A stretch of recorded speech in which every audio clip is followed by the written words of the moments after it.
नमस्कार मित्रांनो, आपल्या सगळ्यांचं स्वागत आहे. मित्रांनो, आज आपण MCQ मार्फत 18व्या लोकसभेसंबंधित जे काही महत्त्वाचे स्टॅटिक फॅक्ट आहे, ते आपण सगळी महत्त्वपूर्ण इन्फॉर्मेशन आज बघणार आहोत.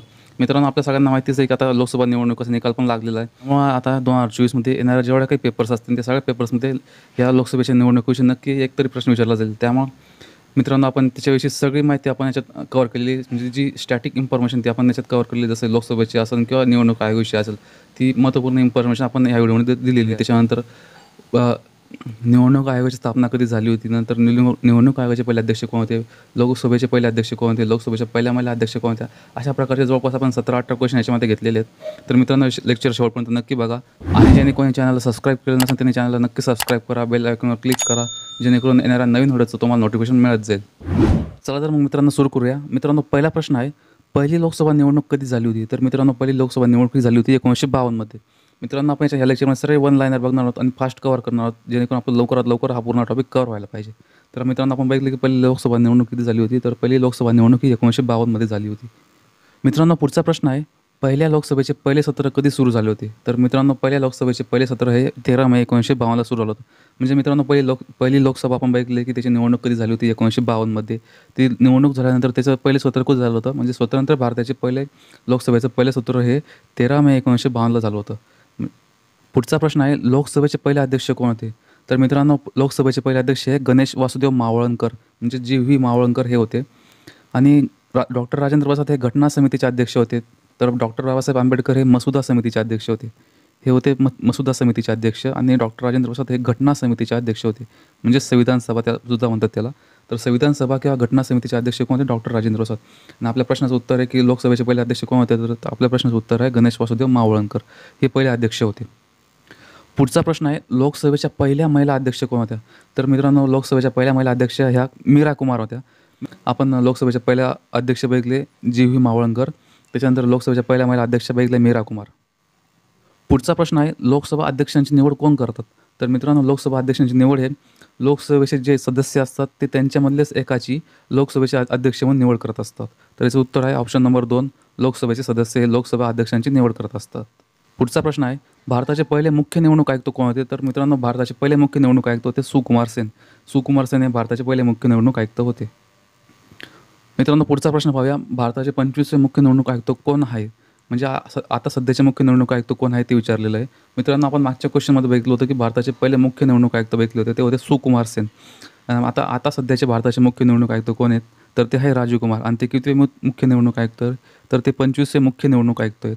मित्रांनो, निवडणूक आयोगामध्ये आता बघितलं तर रचना कशी आहे, तर एक मुख्य निवडणूक आयुक्त आहे आणि इतर 2 निवडणूक आयुक्त आहे. तर आपण बघितलं की मुख्य निवडणूक आयुक्त कोण आहे सध्याला? तर राजीव कुमार आहेत. आणि इतर जे 2 निवडणूक आयुक्त ते कोण आहेत? तर एक आहे ज्ञानेश कुमार आणि दुसरे आहेत सुखबीर सिंग संधू. म्हणजे भारताचे आताचे सध्याला आपण निवडणूक आयोगाची रचना बघितली, त्यामध्ये एक मुख्य निवडणूक आयुक्त आहे राजीव कुमार आणि इतर 2 निवडणूक आयुक्त आहेत ज्ञानेश कुमार आणि सुखबीर सिंग संधू. आणि मित्रांनो, आपण मागच्या क्वेश्चनमध्ये जसं बघितलं की पहिले मुख्य निवडणूक आयुक्त होते सुकुमार सेन. सुकुमार सेन हे पहिले मुख्य निवडणूक आयुक्त आहेत आणि आताचे मुख्य निवडणूक आयुक्त कोण आहेत? तर राजीव कुमार हे आहेत. पुढचा प्रश्न आहे, लोकसभेची निवडणूक लढवण्यासाठी उमेदवाराचे किमान वय किती असावे लागते? तर मित्रांनो, सपोज एखाद्याला लोकसभेची निवडणूक लढवायची, तर त्याला त्या उमेदवाराचे किमान किती वय असावं लागतं? तर त्याला वयाचे 25 वर्ष पूर्तीचे पूर्ण असावे लागतात. म्हणजेच एखाद्याचे 25 वर्ष पूर्ण झाले तर तो लोकसभेची निवडणूक लढवू शकतो. 25 वर्षाचा त्याचं वय असेल तर तो लोकसभेची निवडणूक लढवू शकत नाही. तसंच सेम राज्यसभेच्या बाबतीत आहे की राज्यसभेच्या निवडणूक लढवण्यासाठी त्या उमेदवाराचं किमान वय हे 30 वर्ष असावं लागतं.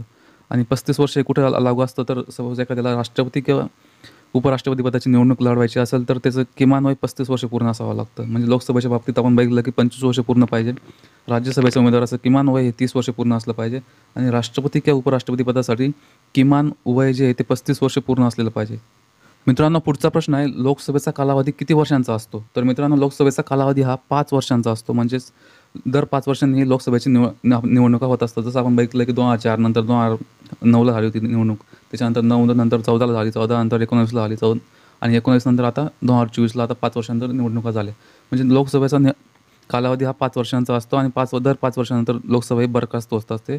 मित्रांनो, तसं पाहिलं तर राष्ट्रपती हे 5 वर्षांच्या आधी पण लोकसभा बरखास्त करू शकतात पंतप्रधानांच्या सल्ल्यानुसार. पण नॉर्मली किंवा इन जनरल आपण बघितलं तर लोकसभेचा कालावधी हा 5 वर्षांचा असतो.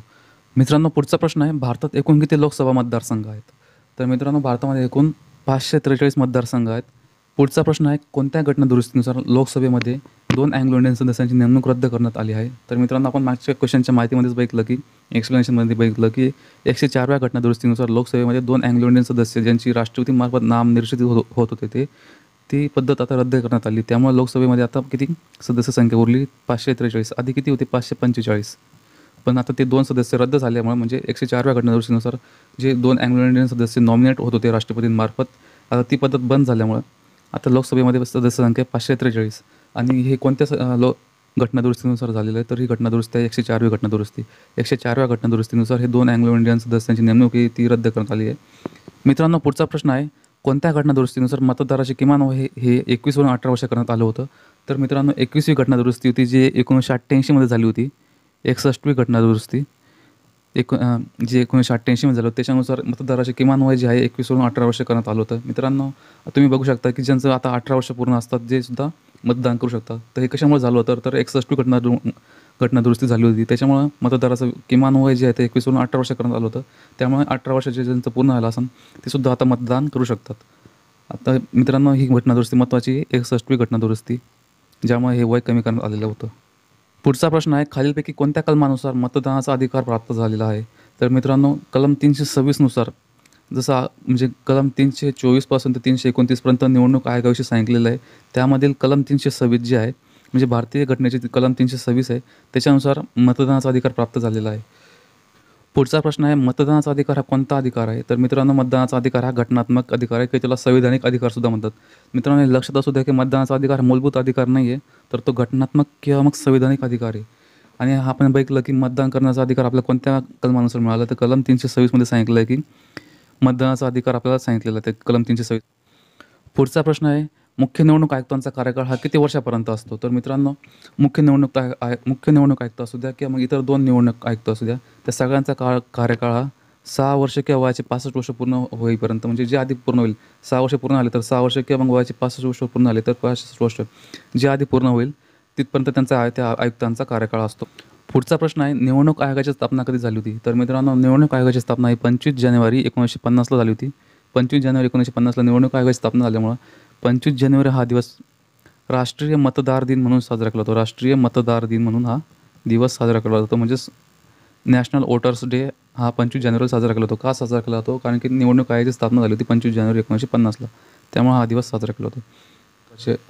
तर मित्रांनो, हे होते आपले आजचे इम्पॉर्टंट फॅक्ट्स जे लोकसभा किंवा निवडणूक आयोगाशी संबंधित होते. आणि हे येणाऱ्या एक्झाममध्ये नक्की विचारले जाणार आहेत, कारण की आता हे करंटमध्ये निवडणुका झालेल्या आहेत. त्यामुळे हा फार इम्पॉर्टंट टॉपिक आहे. आणि मित्रांनो, आता निवडणुकाचा निकाल लागला त्याविषयी पण आपण करंट अफेअरविषयी महत्त्वाची माहिती आणणार आहोत.